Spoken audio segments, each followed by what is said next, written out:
morning mga kalolo. So ngayon is December 30. Tama? December 30. 29. 29. December 29 ngayon. Tapos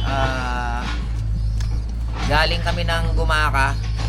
Nag-load kami ng Gumaka. Kahapon release ng Gumaka. Umuwi lahat yung ibon natin. So since malapit na yung derby proper, nag-decide kami na magpaligo, magpurga, at saka mag-booster ng bakuna.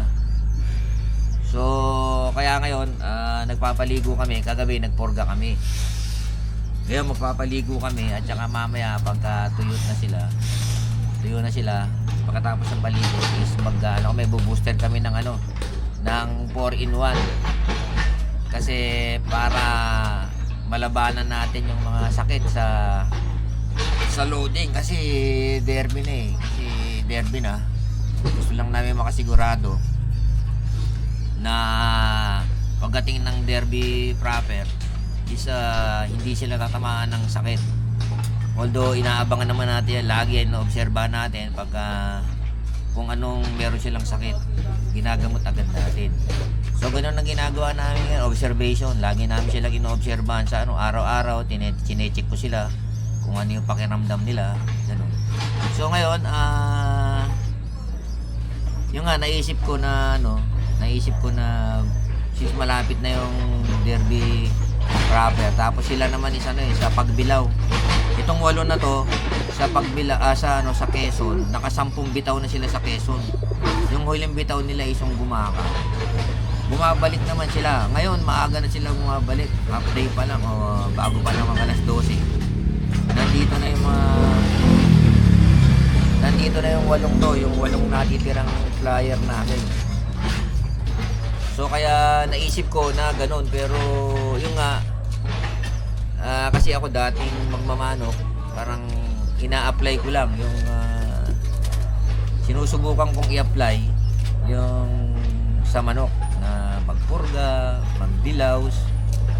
Ayun, tapos ito magbakuna kasi alam naman natin sa truck maraming nakukuha sakit. Kaya yun, nag-decide kami na magdilaws, purga at saka bakuna. Since meron kaming isang linggo kasi hindi kami maglulod nung basketing.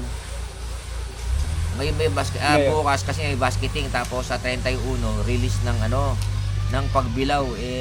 Galing kami ng Gumaka, bumaba lang sila sa record nila yung Gumaka parang 135, tapos bumaba sila ng 105.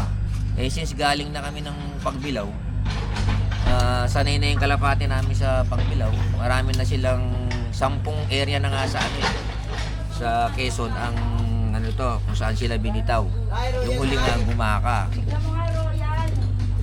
So naisip namin ganun, pero yun lang na bilang isang newbie, kasi dati tayong magmamanok, naisip ko na ganun.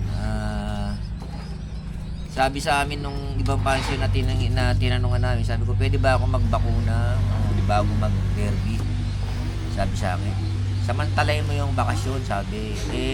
Sinit yung record namin. Kung magpapalibang kami ng isang loading, yung sa 31.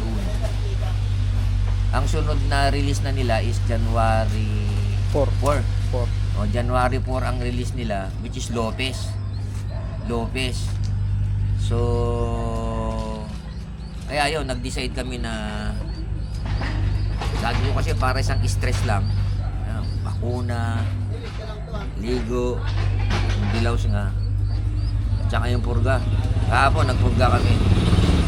Yun, kasi sa manok ganun ginagawa ko, para sa stress lang Hindi yung magpapalipas ka pa ng ilang araw tapos magpupurga ka tapos magbabakuna. Sa akin isang stress lang. So may pahinga kami kahapon sila dumating, may pahinga kami ngayon ng 29, 30, 31, 1, 2, 3, tapos 4. Sila? Lopez sila. So halos isang linggo yung pahinga nila. Yun lang tawag dito, nagpalibang kami ng isang basketing, ng isang release kasi galing naman na kami sa pagbilaw. So, yun. Pagka nagpapaligo ako, ganito lang ginagawa ko. Pero, disclaimer lang po, itong sistema po na may video, disclaimer lang po sa mga viewers namin o sa mga followers, ano po ito, itong sistemang ito is yung nga, sinubukan namin kasi nga po, dati po ako nagmamanok, ganun ang ginagawa ko. So, hindi ko po ito nire-recommenda sa mga fancier. Ito lang po yung gagawin namin sa ngayon. So, kung magiging successful man ito, malalaman natin yan pag nakadulo kami. Hopefully, sana makadulo na kami kasi, di ba, gulong kami sa North. Hopefully, as a newbie, nag-iingat na nga kami sa mga sakit-sakit. Kaya, bago magsimula yung derby proper, gusto naming mag-booster ng bakuna. Dito sa 5 matibay namin na ano. Kasi ito, 10 bitaw na to sa Quezon. Bumabalik sila. So, wag lang siguro itong mga didisgrasya o yung madadali ng predator o magbibihag. Palagay po namin pwede na silang dumulo sa palagay po namin. Kasi bilang isang newbie, siyempre pangarap din namin yung marating kami sa dulo. Bilang isang newbie para magkaroon kami ng kaalaman, kasi unti-unti natututo kami araw-araw, ino-obserbahan. Tapos yung trapping namin tsaka low fly, regular na yan, pagka dito sa amin kasi yung pag low fly lang, napakabilis nilang papasukin, siyempre gutom sila ngayon. Kaso pagka karera, pagdating nila, tambay muna sila. Yung nga, nasabi ko doon sa isang vlog ko na baka doon sa binibigay namin before loading masyadong malakas. May mga recommendation nga sa amin yung mga fancier na iba isubo namin. Kaso nga yung kalapati namin is nakasanayan na nila, hindi na namin inaano.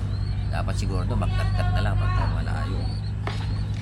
So yun, pag nagpaligo ako, hindi ko nilulubog yung ulo. Ayan, ganyan lang. Yan, hindi natin nilulubog yung ulo. Kasi nga, may mulatayong po ito May mulatayong ito para balis yung mga kuto-kuto nila. Balis yung mga kuto-kuto nila sa katawan.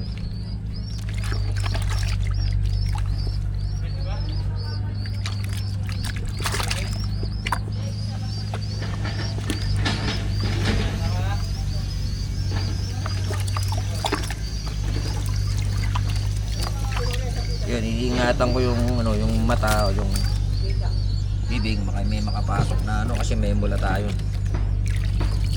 So yun, yun po yung naging sistema namin ngayon na ginagawa bago mag derby proper. Kasi ang derby proper, meron kasing fan race na 7 lap, January 9 na simula. So sasalihin din namin, tapos bago yung derby na 6 lap. Yung umpisa sa Lucena, parang gano'n, Lucena. Tapos ang final nun, Liloan Leyte. Kaya yun, tinututukan na namin ng todo yung mga ibon natin. Yung low fly nila sa umaga, low fly nila sa hapon. Tapos sinecheck natin kung ano kondisyon nila. Yun lang, inaabatan agad namin. Kamukha nung mga umpisa, yung naging problema namin is yung one-eye cold. Pero ngayon kasi, nag-stock na kami ng pure gold. Hindi pa namin nagamit sa kalapati namin, yung north. Dito lang. Pagka pinunasan nila sa balikat nila yung mata nila, hinuhuli na namin, tapos medyo may konting luha. Inaano namin ng pure gold. Usually 2 bigayan lang, magaling na sila Tapos yung flashing namin is kadalasan is oregano at saka bawang. Oregano at saka bawang, pa-flashing kami. Herbal, try natin yung mag-herbal. Kasi nga hindi raw masyadong maganda yung antibiotic.